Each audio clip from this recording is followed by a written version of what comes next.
The old woman still sits. There's a gap where the name of that song should be. You should ask her about it right now. Yes, I can't really sleep anymore. Only a few hours a night. It happens when you grow older. My suggestion is, don't grow any older than you already are. That's old enough. What's troubling your mind? A lullaby my mother used to sing. I sang it to my kids too. It's an old Samaritan children's song. Surrender to the night. That's kind of grim for a children's song, even if it is a lullaby. Yes, it does.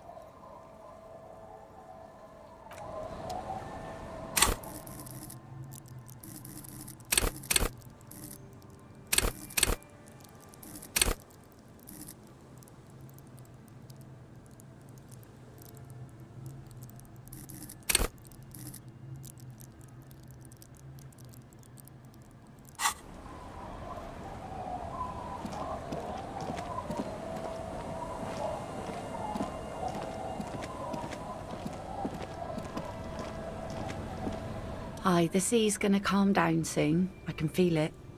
The wind is turning southeast. What's on your mind, officer?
A cockatoo is a parrot with an erectile crest.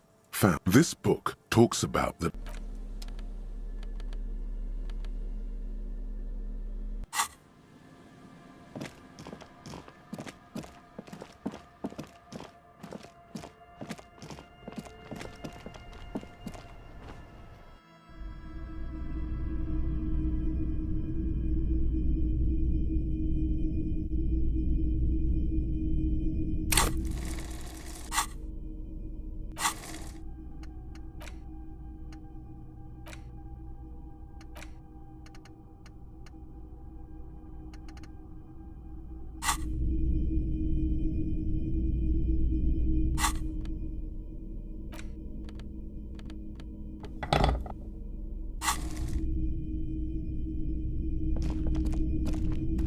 Hello, hello.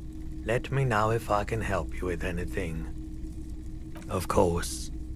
It's in working order still, isn't it?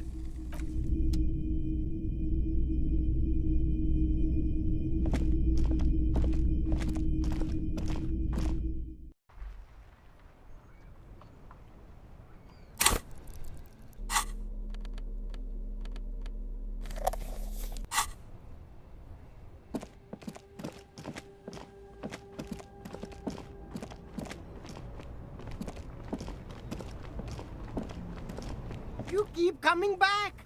That's good, officer. Keep browsing those clothes, keep saving that economy. Save the economy? That sounds off. Haven't you heard, officer? We've got to be economically conscious. Recycle your cash, keep it in circulation. Don't buy new things. Buy eco. Look around, officer. You see all these premium goods just sitting there, not getting bought? We've got to keep the flow of goods moving.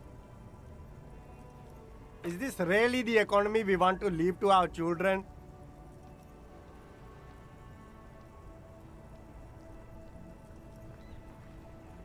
I can't go extinct, officer. I've got kids to feed. Once an economy goes extinct, it messes up the whole ecosystem. You got to think about the consequences.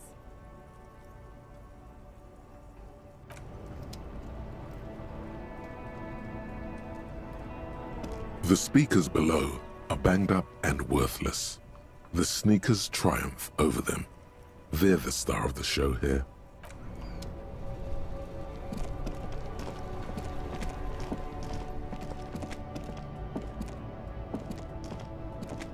The shine on these sunglasses lasts a lifetime, officer. 100% guaranteed.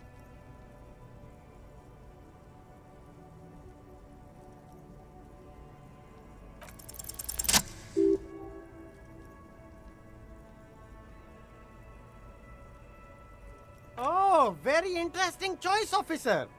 Very high culture. This is how a sea monster sees the world. You've become a sea monster, Harry. Giant, hidden and strangely tender at heart. All is blue. Yes, but they also make your soul quiver like jello. So deep. Wow, officer. You look so cool. And they can be yours for a mere 3 real. My regular customers have passed them all up because they've got no taste. But you found them. The lieutenant tilts his head and steps back, eyes narrowed in a thorough examination. It's a case to him. You look like a musician. Like a blind musician. But you could do worse. Take them if you want.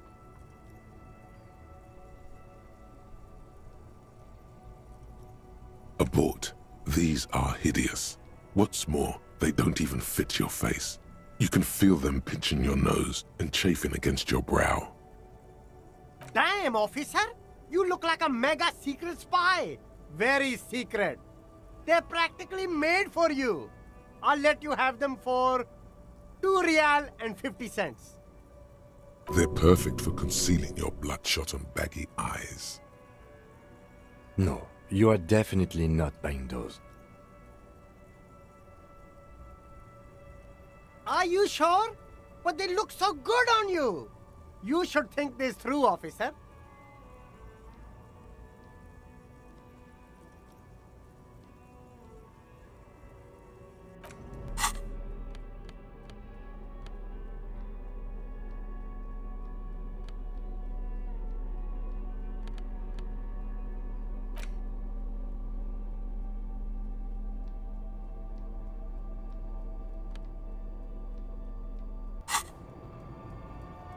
You see a Samaran. The name? Happy shopping, officer. Everything's cool. The goods are cool. The customers are cool. The place is cool. And one more thing, officer. You're very cool. Bang, bang, bang, bang. You're right, officer. 100%. No playing around then. Strictly business. Maybe I can interest you in some premium menswear instead. Only the coolest goods in Revachol. I've got sneakers, speakers, extremely comfy pants too. Try them on right here. No shame, only freedom. I'm an entrepreneur, officer. I've got sources, buyers, suppliers, distributors, manufacturers, wholesalers, all extremely cool and above board. Good joke, officer. Here we don't have permits, just economic freedom. Take a look around. You glance around the decrepit buildings, the miserable weather, the sidewalks strewn with sunflower seeds and a dust-choked air. It's beautiful. Beautiful freedom.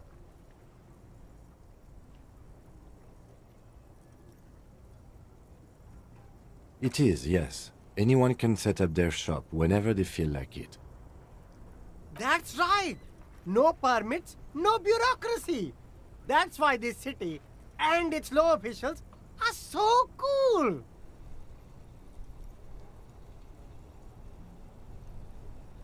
Hyper cool.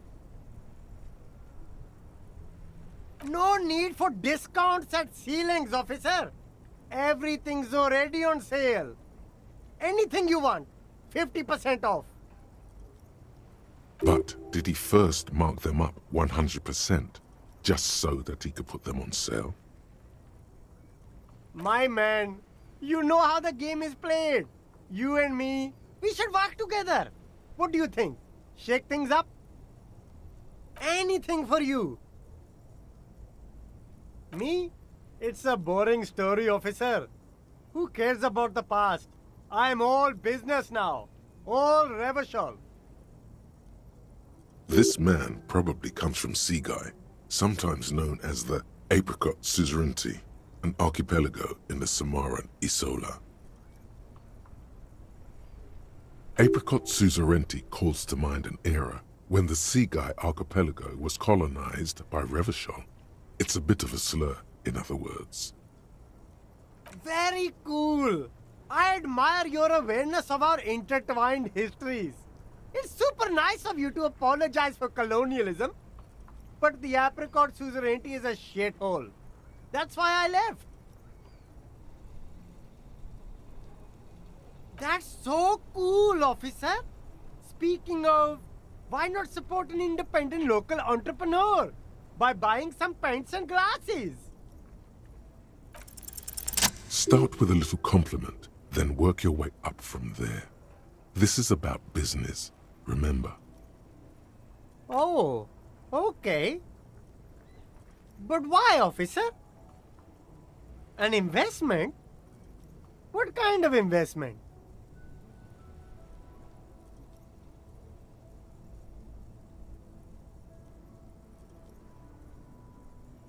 I guess it can't be any riskier than speculating in exotic derivatives.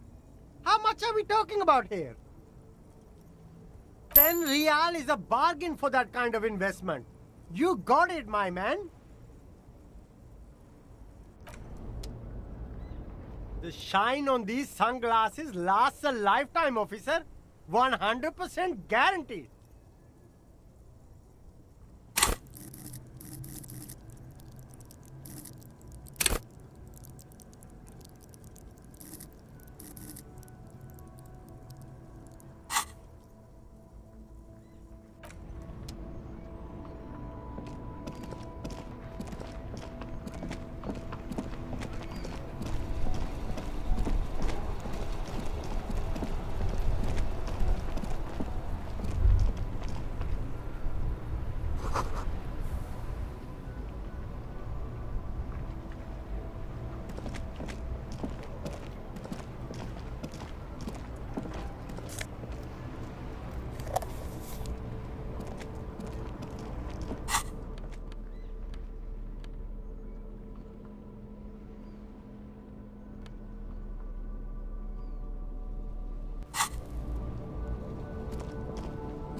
Now it's turning into a...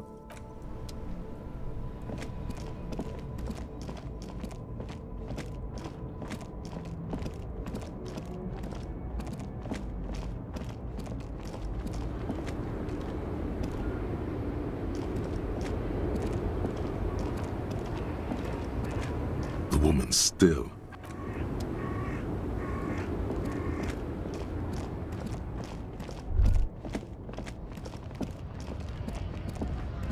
A lorry stuck in the traffic.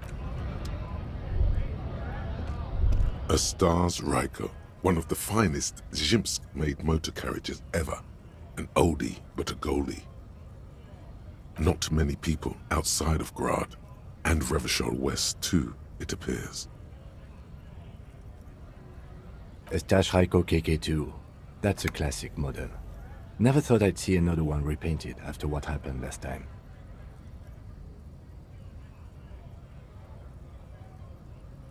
An old case for my precinct. A couple of Jim's migrants saw a stage Raiko stopped in the street, painted just like this, muddy brown. Murdered the driver on the spot. They said it was an honor killing, hussar style. The Jim's community protested the trial, flying the banners of some old king or whatever. 5,000 came to protest. Correction. 4,395. The fourth largest public protest of a criminal trial in Revachol.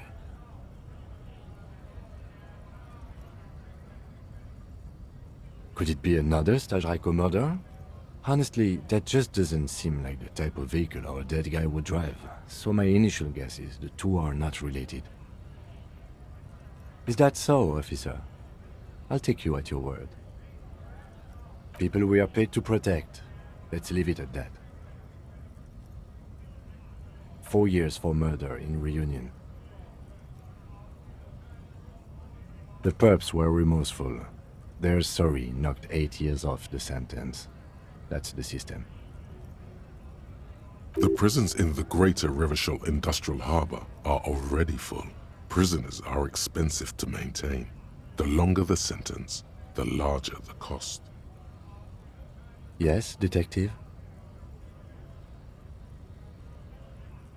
You sure you're not Jimsk? Yes, you're sure you're not. Or if you are, it's only in that Revacholian way. 4 to 5% maximum.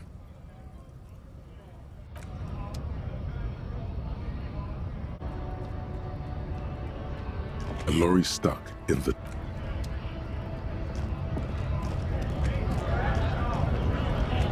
Right to...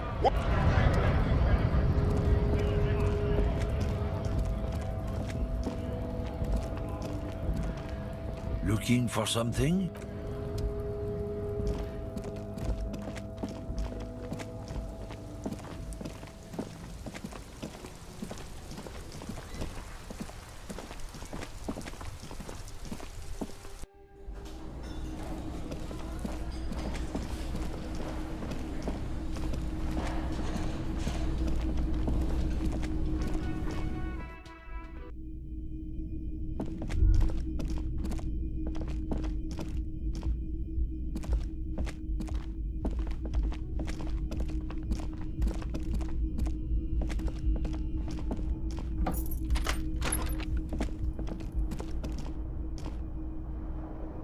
The bed is still cold from the broken window, and not too inviting. But it's yours. You've earned it.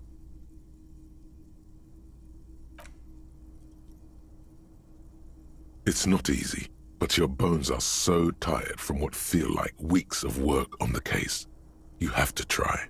After what feels like hours, you feel you might be sleeping. Thoughts, baby. A million little lights in the dark. You're one fine instrument, brother. All those faces and all those names. All that laughter and screaming and scheming around. Every corner and every street. Recorded in you forever on ferrotape. No, you're spinning tapes at the discotheque. The great unceasing disco of the mind. The flash, the bang, the endless learning experience. On and on it goes, for untold hours. At the disco where you first asked her to dance. Rising, rising, above the dark curvature, the great wingspan of sleep, studded with stars. Behold, there are millions of them down there. The first time, the last time, The smoke in her mouth. The plotted flowers. The faces turning, changing. It's the world, Harry boy, and you're made of it. Every day you're out there, you make more of yourself from it. I'm afraid you can't be unmade now.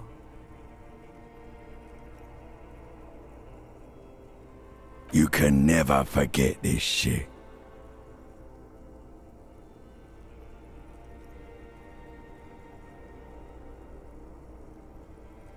All stuck on loop, whirling, spitting out words and images.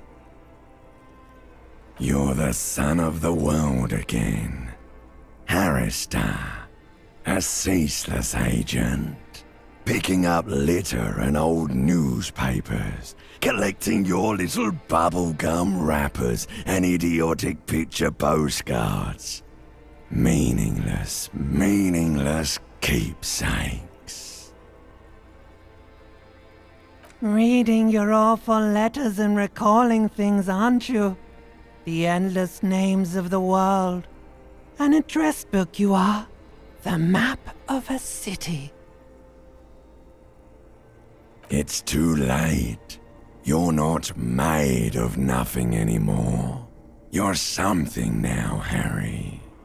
I tried to drown you in the black water, but you re-emerged, kicking and screaming, running. And for what? For the working class. For the greater good. For Revachol, always and only Revachol. Solving your little crossword puzzles, doing your tasks, crossing names off lists, trying to become some sort of world detector. It won't make it okay. It won't put smoke back in her mouth. There he goes again. He's a real political animal, our Harry. He still doesn't see that it's the world changing around him. He's got no idea what he's in for.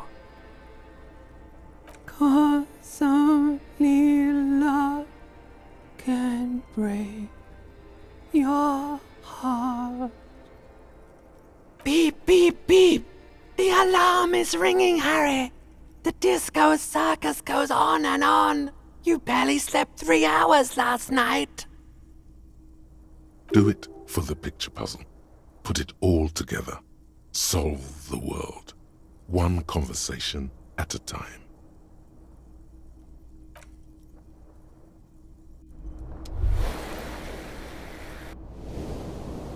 Good.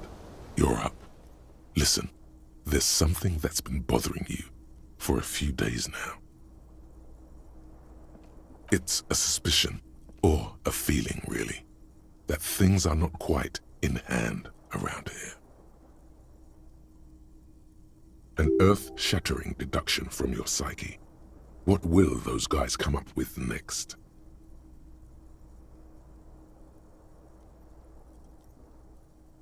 Every day, things seem to spin more and more wildly, out of control. The center isn't holding. And despite your efforts to moderate and contain these energies, things only seem to be getting worse. Oh, sure. You've been making progress on your case, interviewing people, solving side tasks.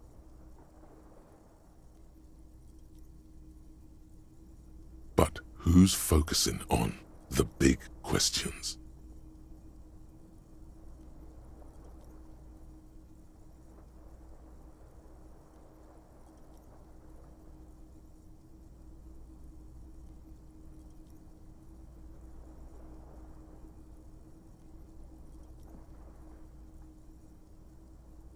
But have you ever seen them? How do you know they're even there? More importantly, how do you know they aren't waiting for your participation? You've got to find out who bears la responsabilité. The most awesome, terrible thing.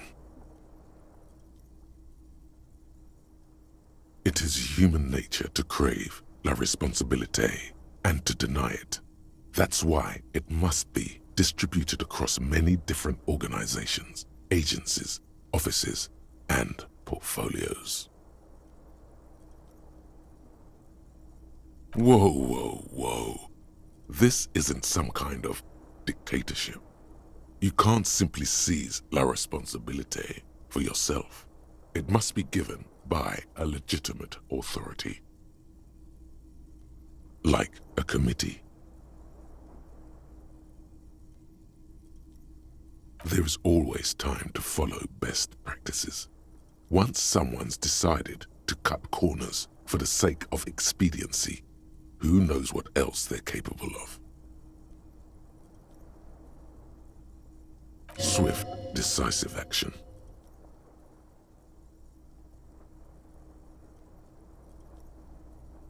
Fun stuff. That's what they're capable of. Only the most even-keeled minds in Martinaise. Your half-brother, the lieutenant, is a natural place to start. Together, you'll be able to discover who has la responsabilité in Revachol, and, if necessary, you'll have the wisdom and expertise to assign it among yourselves.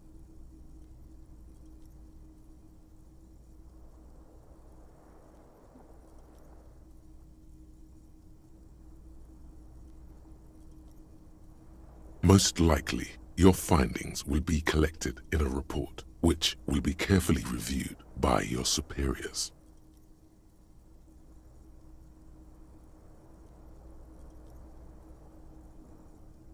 Once they've reviewed it, those same superiors will produce a set of recommendations to be taken up at the next meeting of the Standing Committee.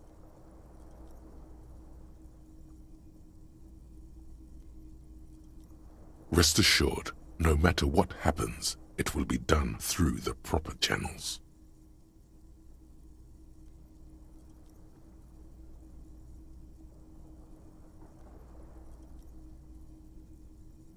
Good luck. Your report is eagerly anticipated.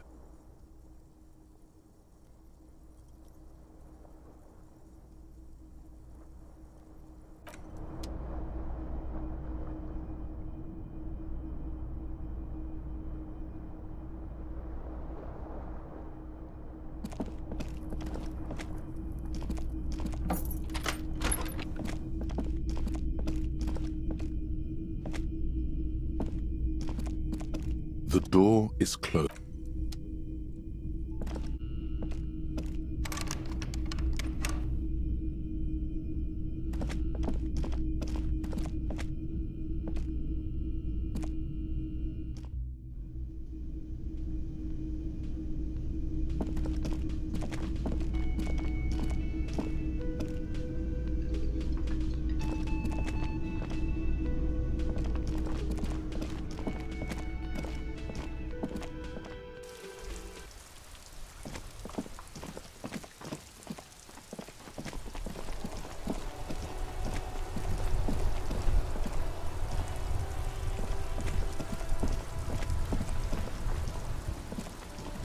Inside, you see a set of steering levers, a radio microphone, a pull-out toolbox. This is Precinct 57. How may I assist you? Sorry, sir. I still haven't heard back from the database people. Try calling again later. Is there anything else I can do for 57th? Over and out. In the cabin, you see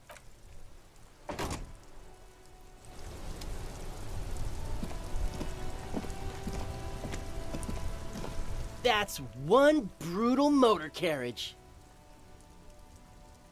If I were a real skull now, I'd jack it, paint it in palm tree livery, then bottom light it, neon style. A snazzy shit-ripped skullmobile like this would make a fine trophy. We could, like, hang fucking shrunken heads from the side mirrors. Cops' heads. Scary tribal shit. Yeah, tribal shit. A cop carriage like this would have proper skull value. While I appreciate the interest you take in my brutal motor carriage, I have to stop you right there. The RCM takes threats directed at its property seriously. It's just theoretical work, Copper. No basis in reality. Man, if we were certified skulls right now... I can tell you who we're not, cop. We're not snitches or skulls. Which is not to say that the skulls are bitches and... On the contrary. The part of this presentation you want to take home with you, cop man, is we're not part of the skulls yet.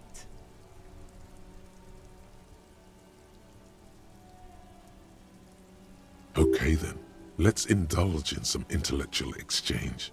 These young men seem eager to share their beliefs. You don't know? What kind of cop are you? It's not a question. Don't get into it.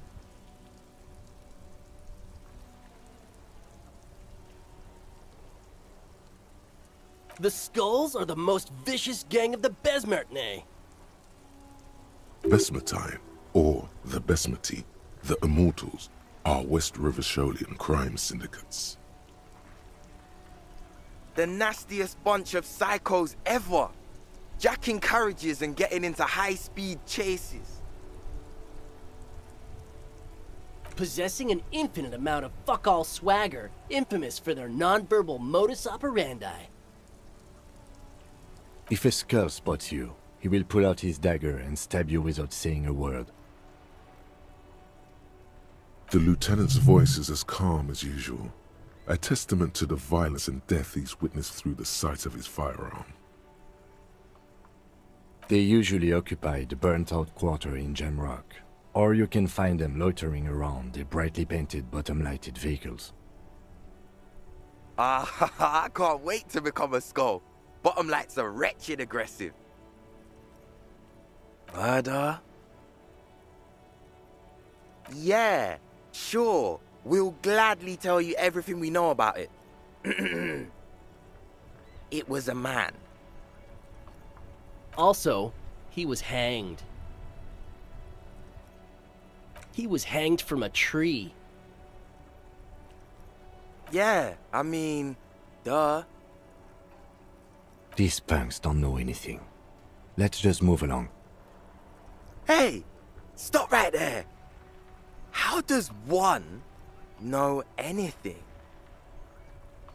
Ah, this sounds like epistemology, a field so occupied by thought that it begins to question thought itself.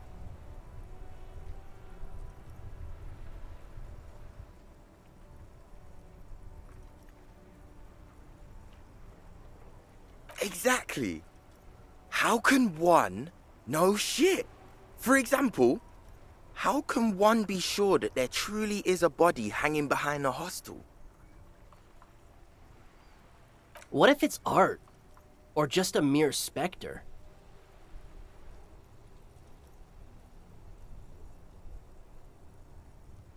No reply. The blonde rebel scratches his chin, deliberately not focusing his gaze on anything. He looks very uncomfortable. Oh yeah, Cindy's a right proper skull.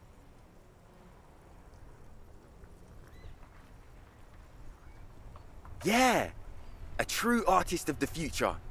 Just like Arno van Eyck. By the way, if you see Cindy, give her our regards. For all their nihilistic posturing, these young men are not lacking in youthful idealism.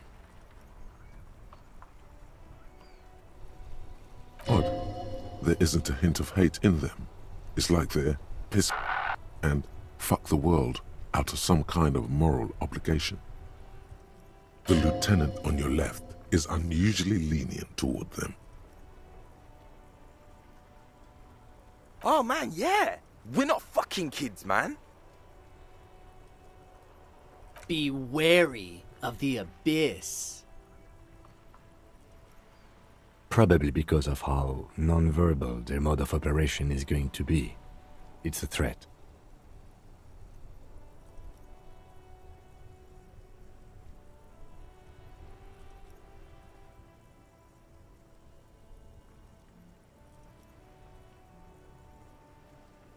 Whoa! Come on, man! We're just talking here. Just words. Nothing wrong with that.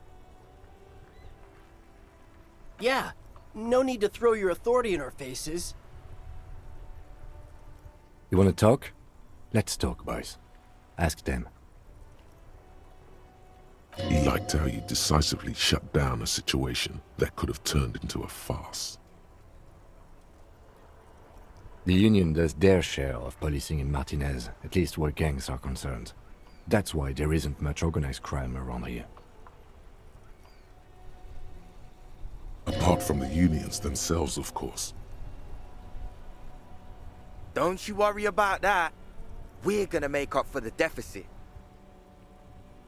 Yeah, we are.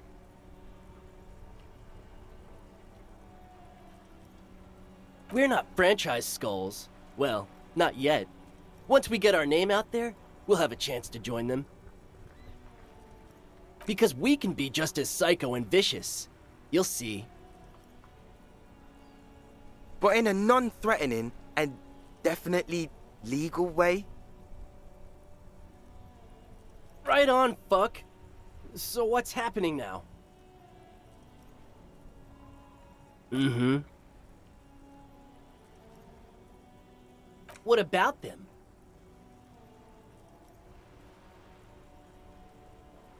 Well, first off, it's a statement and not necessarily something that characterizes me as a person, even though the statement has character.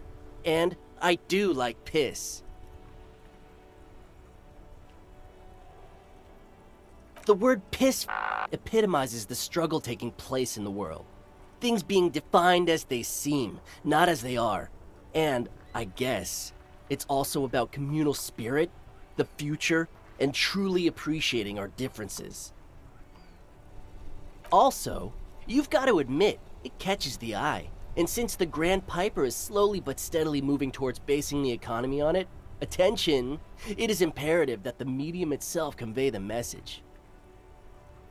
What I mean by this is, we are all piss and that the world is inherently meaningless. It seems that the young man has a certain expertise in at least one field, even if it's rather narrow. Like I said before, many men keep searching for the one, for so-called true love, which is actually just obsession masquerading as kinship. The thrill of the chase, the hollowness that fills your chest cavity after catching it.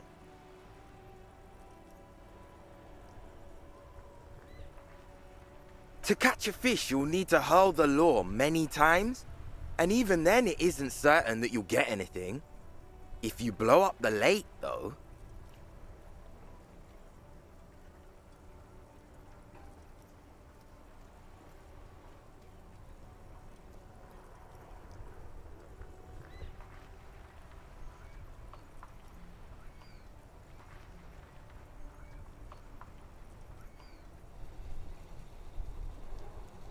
you get more fish in a shorter time. And, for time is of the essence and fleeting ever so quickly, one must think of a way to fuck the whole world and not get caught up in fucking someone.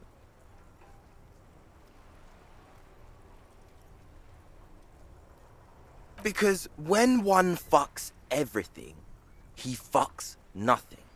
And that, to me, feels glorious. Sticking your dick into the void.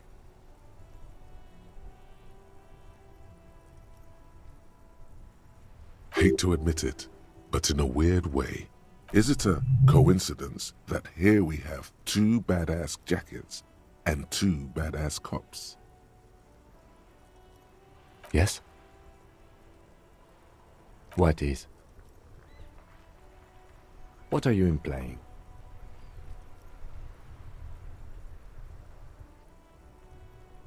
No, I don't. What are you implying? Neither. Fine, if only to end this discussion.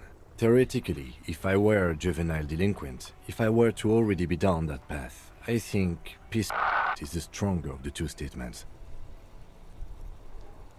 Seems about right, especially considering your heroic exit attempts. That's an origin story for a dynamic duo right there. So are we done here? Or you don't need us around for your secret whisper party, do you? These guys aren't scary. You're not scary. I have nothing to work with here. It's either begging or bullying, or both. Just ask them, maybe. Why? If you don't have to answer, then we don't have to give you our jackets. Doesn't sound like you have a reason. And what kind of business is that exactly? The lieutenant notices your agitation and opens his mouth to speak, then decides against it and merely shakes his head. Okay, we get it. You look like total shit. We look flashy as hell. What about it? He didn't say that.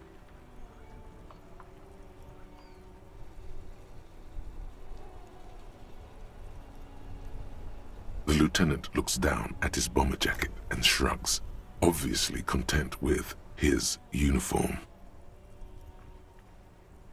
Fine. Fuck it. Here. Take it then. I can't handle this sad shit. It's true. He simply can't. It's called empathy. Wow. I did not see that coming. You better wear that jacket with pride. Fuck that. You're not getting mine. My dad's a lawyer in La Delta. He'll have your badge. No, he won't.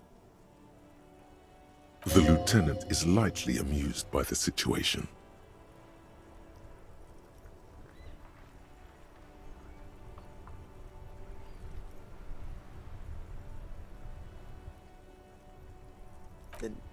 No.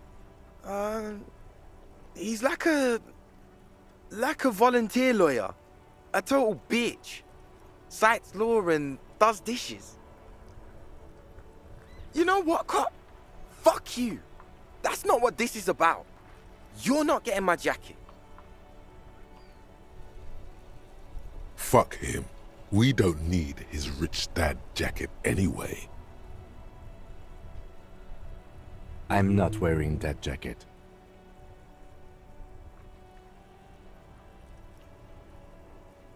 I don't think this case requires us to go undercover or raise hell.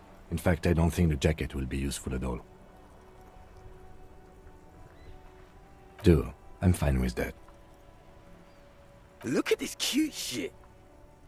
How can we become skulls if you go around fraternizing with cops? Let's get the fuck out of here before anyone sees us. Fuck. I'm sorry, man. I just don't like confrontations, that's all.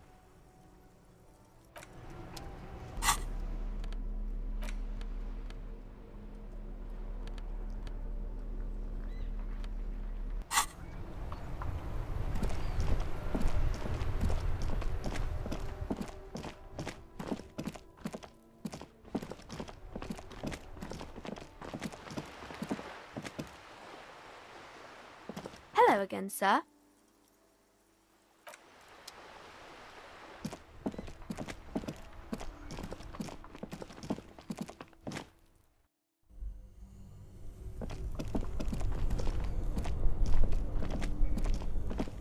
This orange machine is dead still.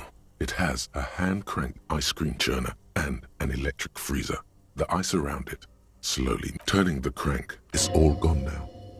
You'll never become a poet or an entrepreneur. What better to assuage...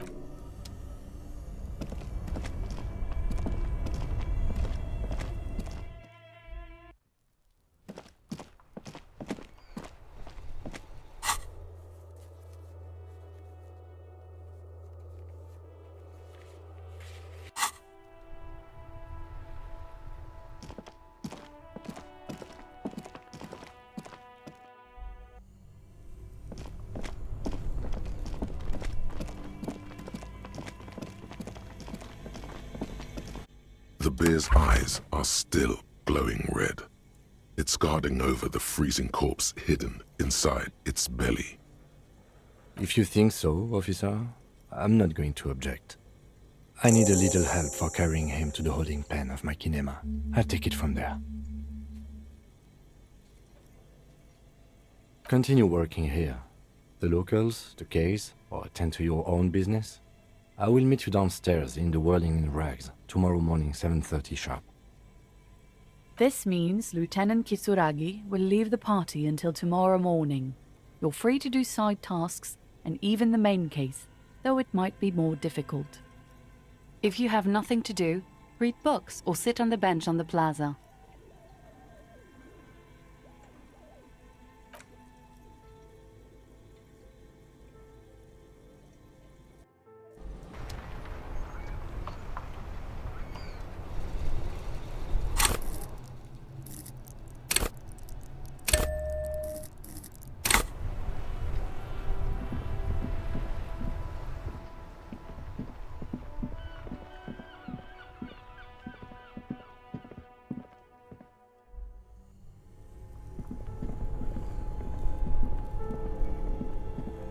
This orange machine is dead still. It has a hand-cranked ice cream churner and an electric freezer. The ice around it slowly melts.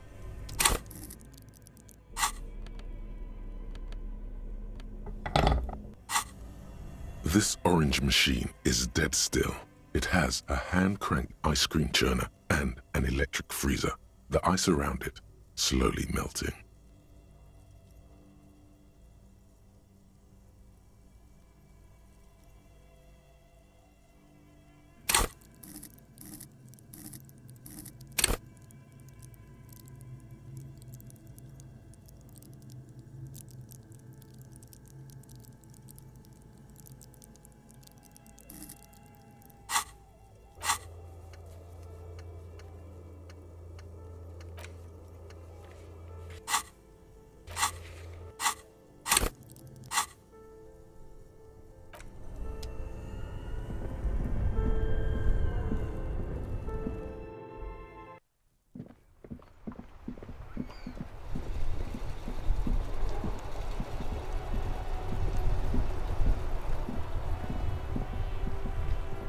You sit on the wind-worn. You finally... Time passed. What if the sun... You try to come up with... You try to come up with something...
It's getting cold, this late in the night. Time to call it a day.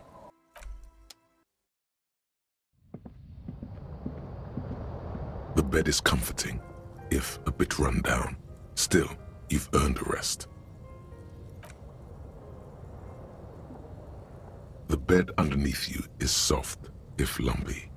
Waves wash the sand underneath the hut, then grow distant to your ear. In the quiet hum, like a deftly cast fishing net, sleep pulls you out of the world and into its dark shore. The rough mesh chafes, tightening around you, it digs into your brain.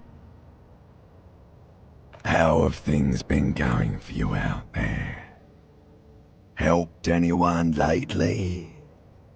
Saved anyone lately? Murdered anyone lately? this bastard isn't even listening to you. Because you know you are a murderer. A disco music listening psycho killer who offs poor people and then forgets about it.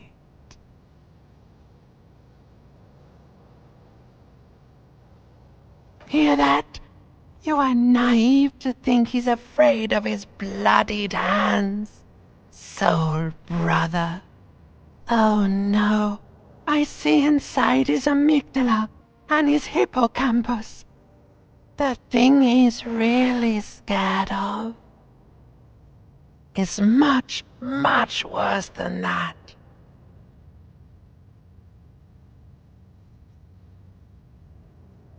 Don't tell him, sister. It's too bad.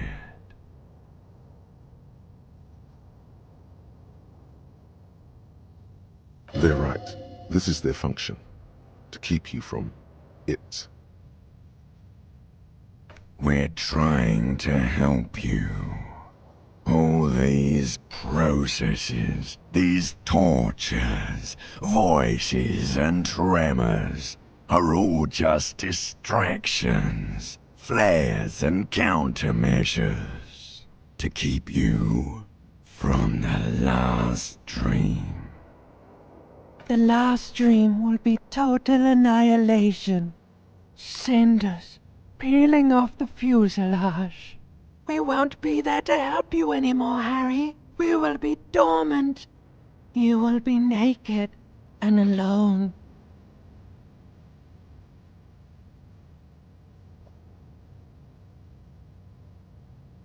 Of hell, an ancient sadness, brother.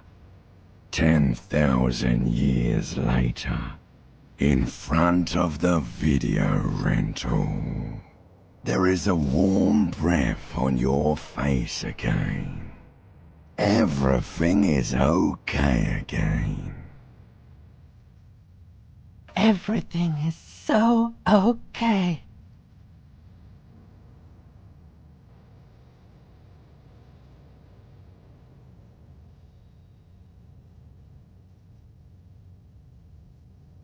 Your eyelids flutter open for a moment. When you close them again, you sense the light of the room around you. You're back. In 2 seconds, the alarm will ring. The last thought in your head before waking is, maybe you shouldn't have seen that stained glass window in the church.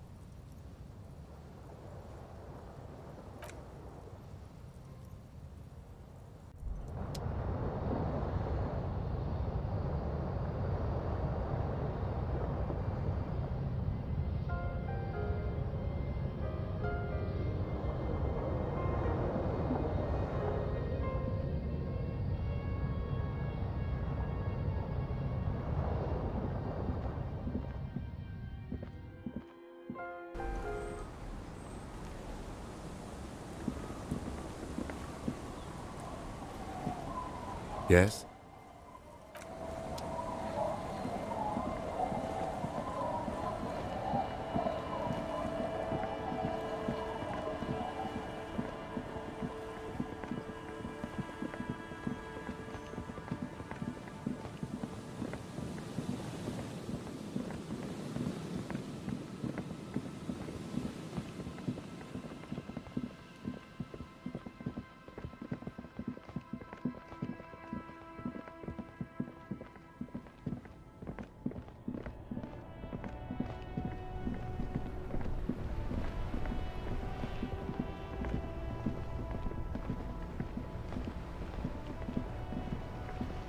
Inside, you see a set of steering levers, a radio microphone, This is Precinct 57. How may I assist you? Still no word, I'm afraid, sir. I know it must be frustrating. Was there anything else you wanted to ask? Still no word, I'm afraid, sir. I know it must be frustrating. Was there anything else you wanted to ask? 57th, over and out. In the cabin, you see a set of steering levers.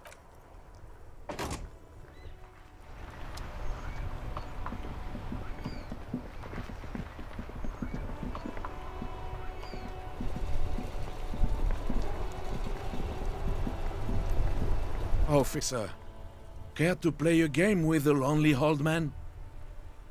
Actually, never mind. Wouldn't be the same. The prick is gone. I can barely believe it. But he's really gone. Hell, most likely. He was an absolute cunt.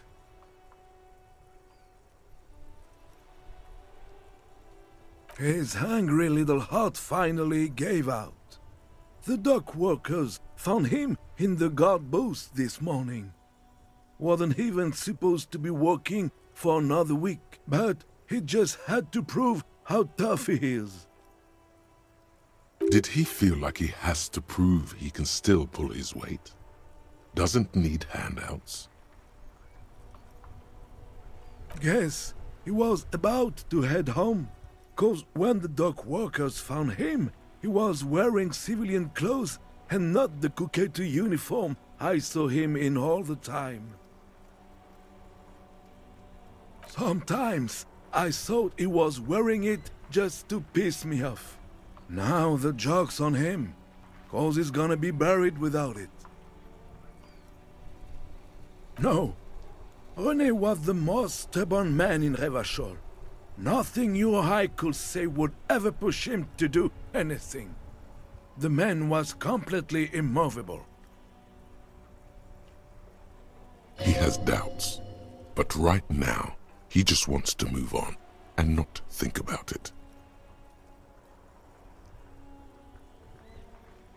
I repeat, an absolute cunt.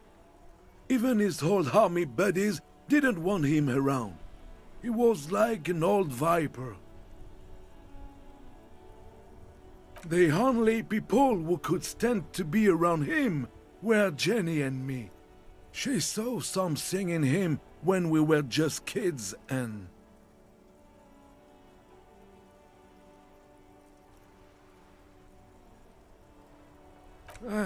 and she never lost sight of it. And I thought if the most beautiful being in the world can love him, then there must be something worth holding on to. We've hated each other our entire lives. So much, in fact, that...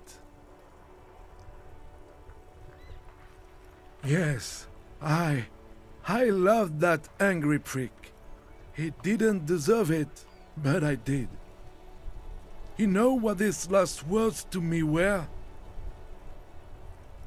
In Guillaume's time, you'd have been shot without trial. That's what he said to me. He lived a cunt, and he died a cunt. Let's leave it at that. Let me see. This was 60 years ago. We all went to that parade. Young René looked so happy, and Jenny... I'm sorry, officer. I just... Thank you. Thank you for this little memorabilia. It really means the world to me. That was nice. A small thing for us, but invaluable to him. He probably didn't even know René had the photo. Yes, we are both very sorry for your loss. It is what it is. Part of life, really. But to know someone for 79 years, then one day they're just gone. Despite their differences, these men played such a significant part in each other's lives that now that one of them is gone, the other feels just lost. I just don't know anymore. About anything, really. But you must need something. Yes? What about René?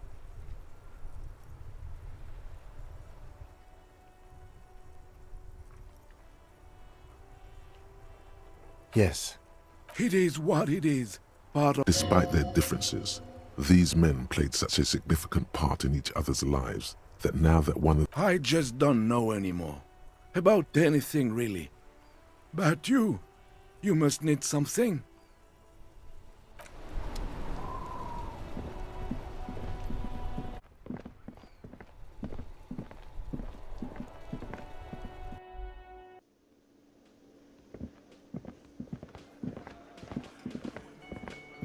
Hi again, gendarme. Oh, a committee. How interesting. And if I may ask, gendarme, what is this committee about? He's all bemused skepticism. He doesn't actually care what you want with his friend. God, of course it is. My friend is always trying to convince me I need a little more responsibility. As though I don't have enough going on already. In any case, I would love to help. But the thing is, I don't know where he is. We don't talk about everything, you see. He might have mentioned something about making a tour of some historical sites up the coast. In an unofficial capacity, of course. Not a clue. I'm not his agenda keeper, you see. I guess you will. You can keep it. I don't mind. Like, how cunning. I like men who take what they want. Bye-bye, gendarme.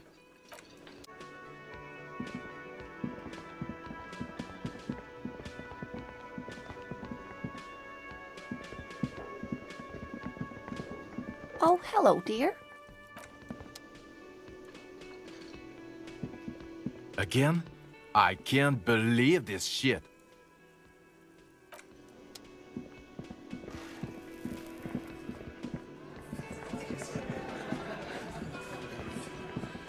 I've got nothing to say to you.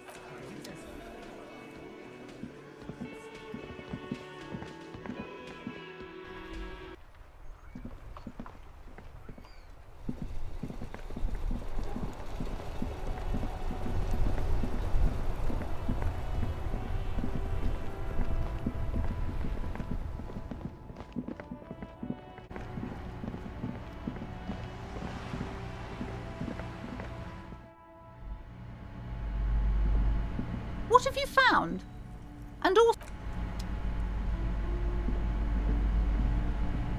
A small mountain of colorful board game boxes. There are numerous types of games for all ages. A lot of shelf space seems to be taken up. The display rack is brimming with worn paperbacks featuring an extremely muscular sword-wielding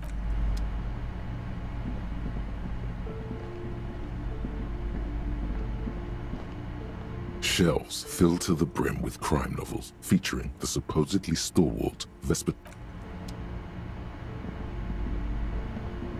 Shelves full of biographies of famous people, whoever they. A true cultural touchstone. Enjoy the read.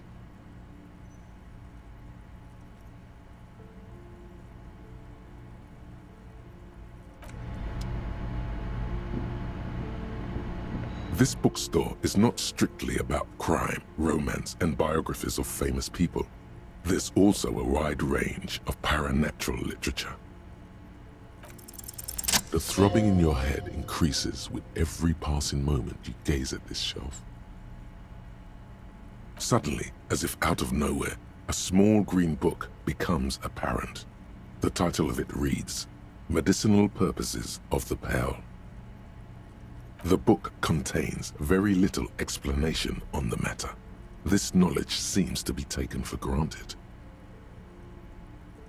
The book contains descriptions of various pseudoscientific therapies, alternative medicines, and folk remedies involving the pearl, also known as le territoire.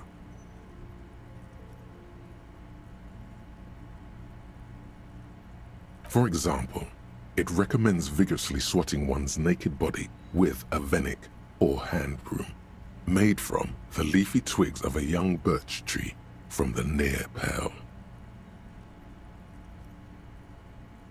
It is supposedly invigorating and good for the circulation. It also recommends consuming distilled spirits like vodka or whiskey that have been aged in the pale.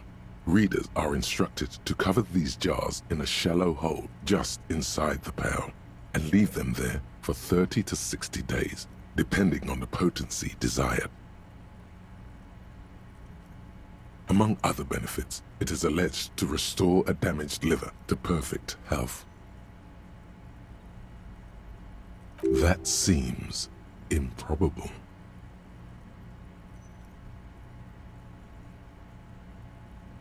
For general health and well-being, readers are encouraged to take regular strolls through the pale, though a sidebar cautions readers to limit each stroll to less than an hour. These strolls promise to cleanse the mind of worries and the body of toxins, especially if the perambulator performs this ritual in the nude. Nudity figures prominently in a number of these. This is exactly what you need.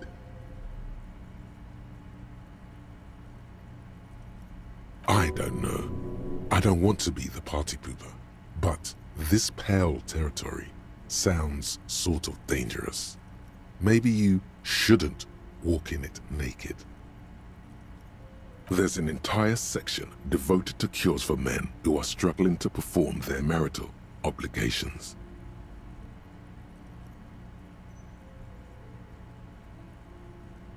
Excuse me, sir. I believe you've been perusing that particular volume long enough. If you'd like to continue reading, I must insist you buy it. Indeed, something about that book does seem to have spoken to you. Well, I hope it contains what you're looking for.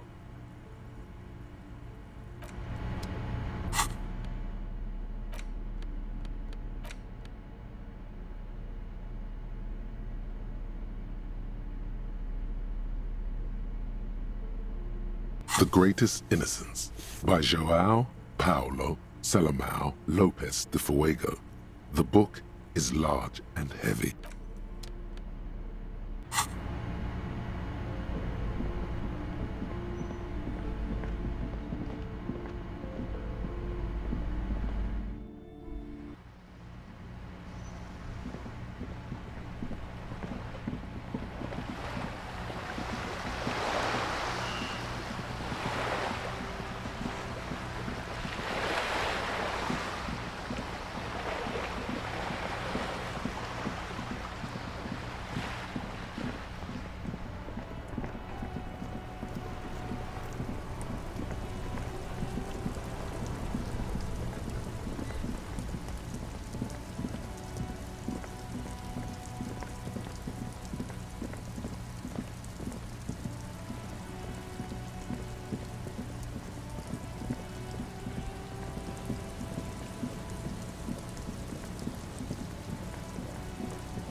The sea's gonna calm down. Why does she care about the waves so much? What is it with waves and fishermen? We need to be out there with them, fishing, making a living. So I asked them to accommodate me. But until that happens, I can try to assist you the best I can. So, what will it be, officer?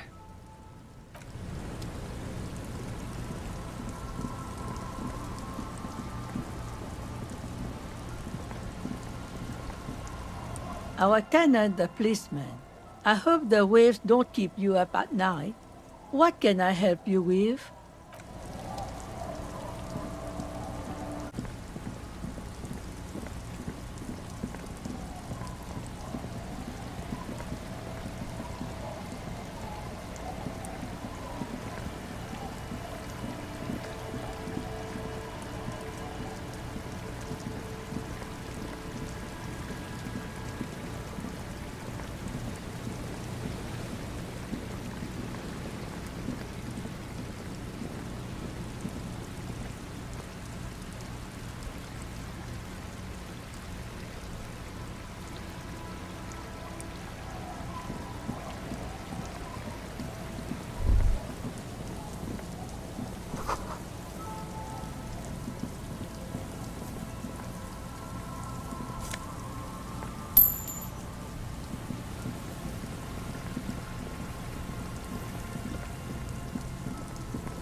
And Mikhail noticed the windows, especially with how there are no windows on the south side.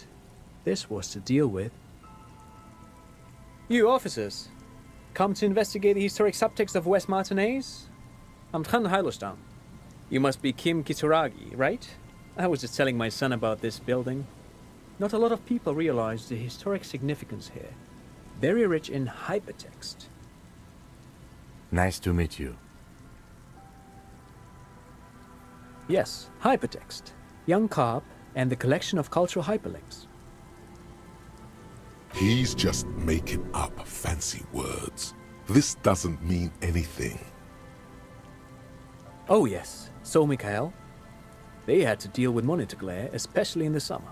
They still had vector monitors back then. That was 49 years ago. So they didn't have windows on the south wall. No, I can't say that we've met before, but I've heard of Kim, of course. Mikhail, say hi to the officers. Mikhail's a little tired today. We spent all night trying to run Orbis on his radio computer. Have you heard of it? It's a programming language used in Grad. Quite tricky, but he wanted to play this Grad-made adventure program.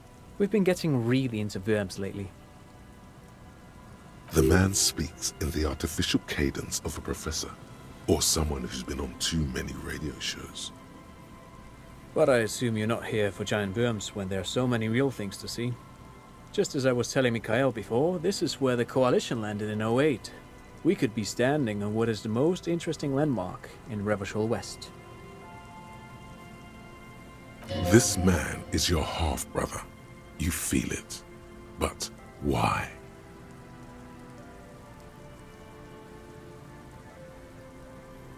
Well, get a load of this guy. He really enjoys his trivia. The Orbis programming language was named after its inventor, Victor Orbis, a cybernetician from Grad. They run Vox in the Occidental countries. Aha! But it's not just any empty old building. What not a lot of people know is, this used to be the R&D department of Felt Electrical. And Felt, which now sells ink cartridges mostly, was once a top dog in the turn-of-the-century cybernetics boom.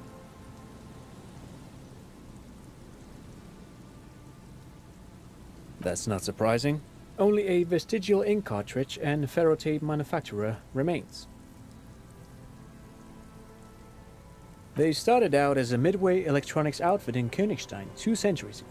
After an aggressive move to Revachol, Feld became a global player in the emerging personal electronics market of the pre-revolutionary era. Still, Tricentennial was beating them in business machines. But Feld had an ace up their sleeve, or should I say they were developing an ace up their sleeve? I'm mixing my metaphors here. It was here in Martinaise, possibly in this very building, that they developed prototypes for a tape computer. An elegant folding mechanism of rollers and ferrotape ribbons, portable enough to be a take-it-home solution, revolutionizing business machines, possibly even bring them to the average consumer. Which is a feat of engineering even today's giants, Rehm, ICN and ZAM, haven't achieved yet. Indeed. What? The revolution! Unfortunately, their moonshot project never made it to the market. Feld's move to Revachol backfired. The revolutionary government liquefied their assets and expropriated those very advanced prototypes, possibly from this very building, or one of the adjacent ruins. All of this was built by Feld, even the boardwalk. Wild Pines built Martinaise proper as a resort for their middle management. Feld built this side of town for R&D. Oh, I'm afraid it didn't end well for the boys.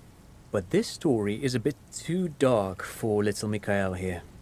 Now, if you were to ask about tape computers... He means that the boys got shot by the communists.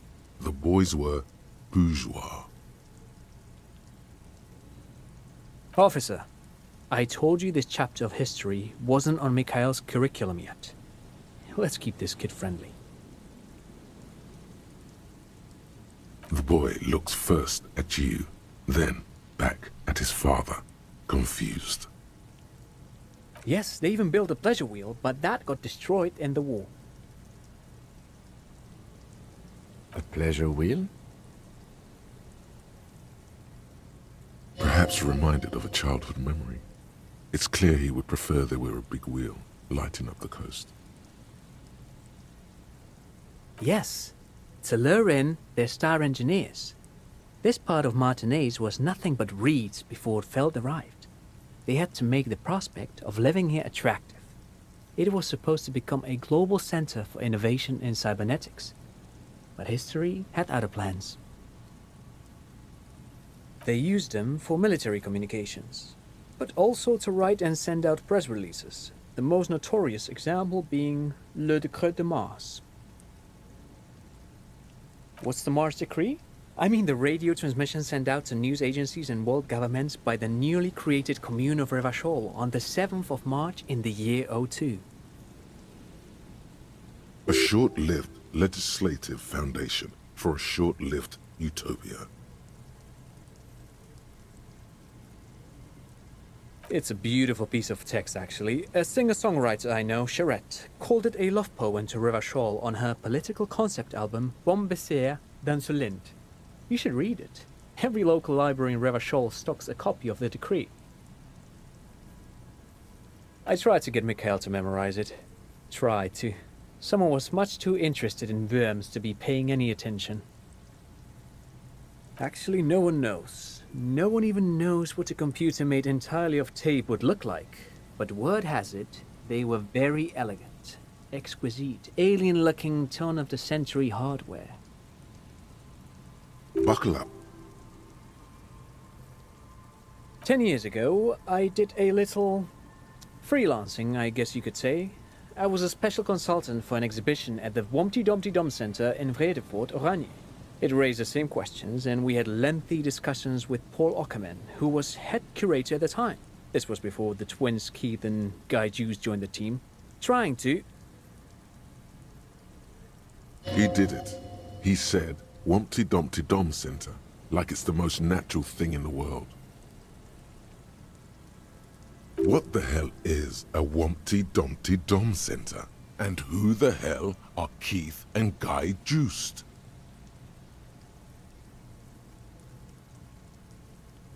The Humpty Dumpty Dum Center for Contemporary Art.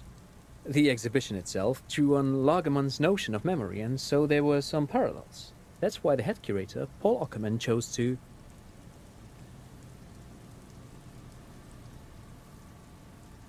Actually, I think there is.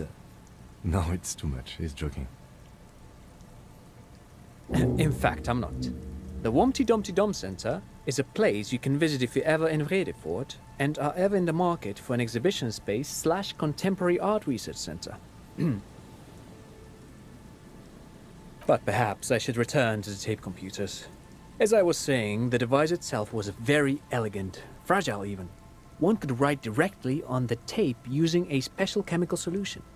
The machine would then analyze the handwriting, perform operations, and project output onto a white screen.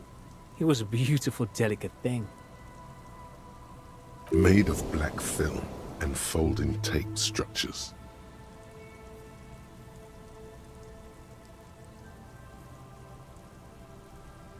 Even one would be very useful. Though I understand the socio-economic causes of the revolution, it pains me to imagine the revolutionaries setting fire to the precious device. But so they did. The Veld playback experiment vanished into the fires of 07. Who knows? Maybe it was an accident, or maybe they didn't want the technology to end up in the wrong hands. Either way, they're all gone now. All 3 versions of the prototype. Nothing but debris and ashes remain inside that building. But of course, what else?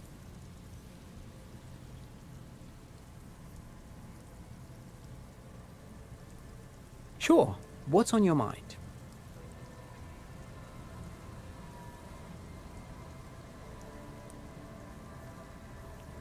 But of course, what else? I do have some money, yes, but that's not what's really important here.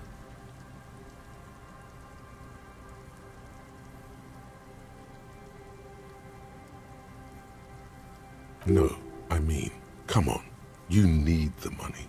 If it's not a thing, he can give you some. Oh no, I don't have it on me, officer. I was talking in more general terms.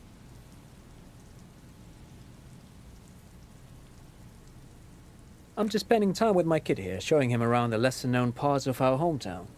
It wouldn't be wise to carry huge amounts of cash on such expeditions.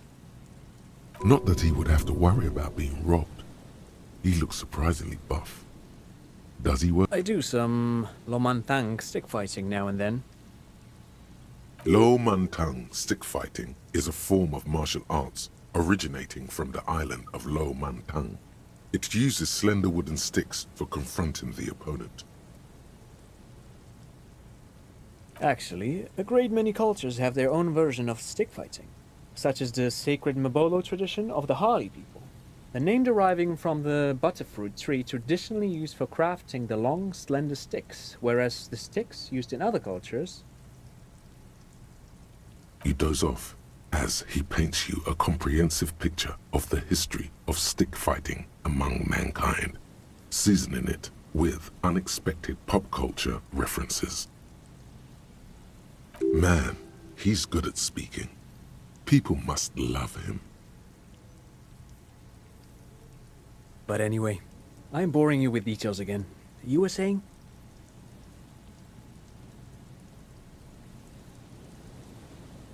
Then I guess everything got said, right? The drizzle, it never seems to stop, does it? I do some... Lo Mantang stick fighting is a form of... Lomantang stick fighting is a little like a Berolidin addiction.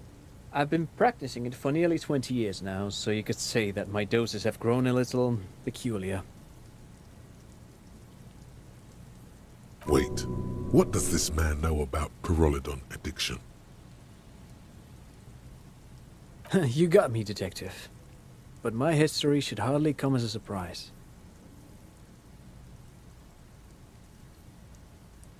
Dad's fighting with sticks every night after dinner for 4 hours. He has a special room for that, and a special costume. That's right, Mikhail. It also has a meditative quality. Helps to clear my head. But anyway...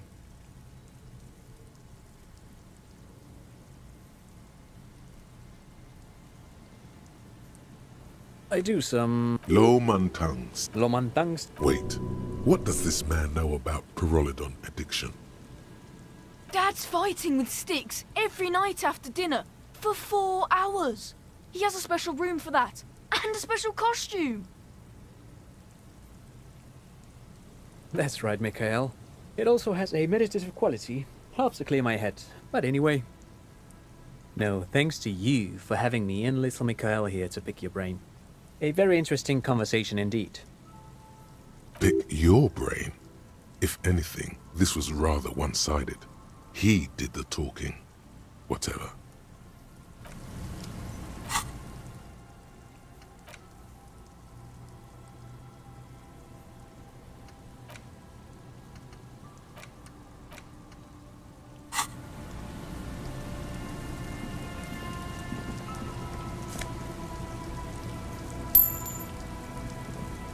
You see a once bright mural towering above you. The signage has peeled off over the years, but you can still make out Feld Electrical R&D.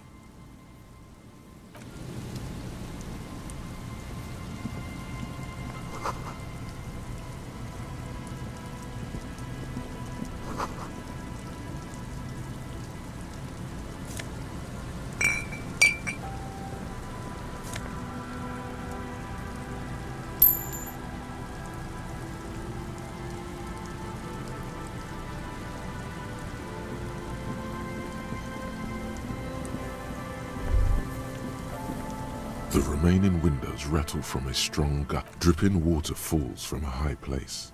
All you can see is the shadow of a collapsing staircase. No, I won't even try. You know, I had a partner once. They called him Eyes, because he had to show me things. It's that bad. This partner of his, Eyes, things didn't end well. It saddens him to say his name. Don't even ask. He wouldn't answer. Maybe some other small talk. Well enough, actually. It's odd how that works. I'm no sharpshooter, but I passed my shooting courses 7 out of 10.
A scattering of bullet holes is spread across the cracked wall, reaching from one corner to the other. Correct. The density of the bullet holes is unusual, even in a general average bullet hole frequency in Martinaise sense. Grim affairs. Meaning, this is a lot of bullet holes. Looks like fully automatic rifle fire. Something you don't see these days.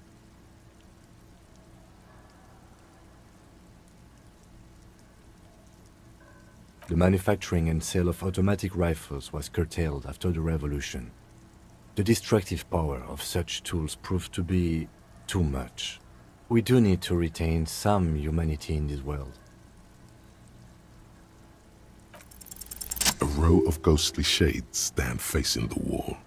There are many of them, a dozen at least, their heads lowered and eyes blindfolded. It's quiet, no sound. No movement. 10 meters away, other shades are lined up in an orderly manner. Automatic rifles prime. A gust of wind blows by. The coats of the firing squad flap slowly in the breeze. A single person stands on the side. Droplets of rain fall on the wooden planks, the surrounding sand dunes. The clouds block out any rays of light.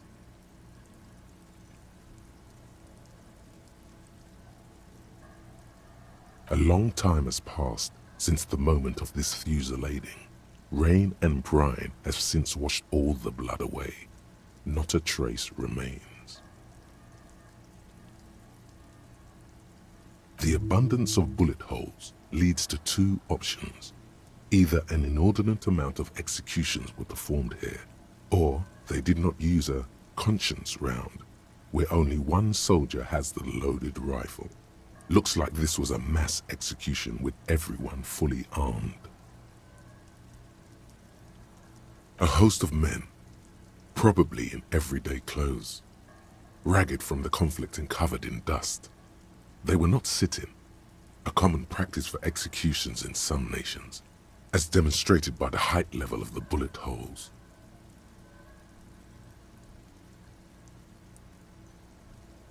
They stand, facing the wall. It's impossible to discern any details about their personality or background. Ordinary people, familiar, each and every one of them.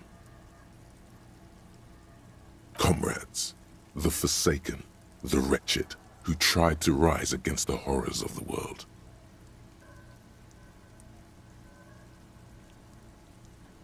Seven men in combat uniforms and dark coats, holding automatic rifles aimed at the people. Soldiers from some side, but from which one?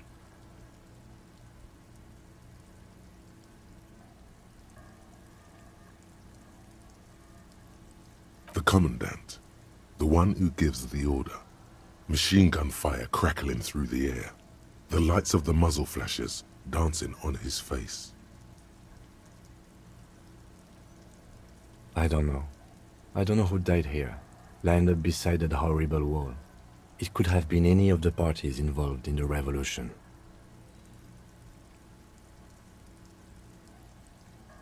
Perhaps the ones executed here were the loyalist conservatives, killed by the communists at the start of the Civil War.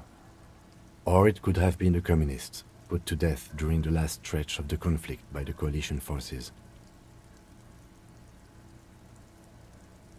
Remember what Trent Heidelstein said about Veld.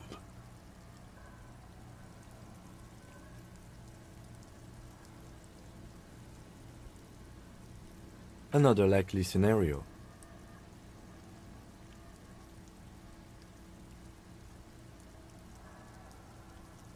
Yeah, it's very unlikely the coalition forces were the ones who died here. They were always the last ones against the wall. To be honest, if a coalition member was anyone in this situation, it was the commandant, the superior giving the orders. A cold sea wind blows away the figures,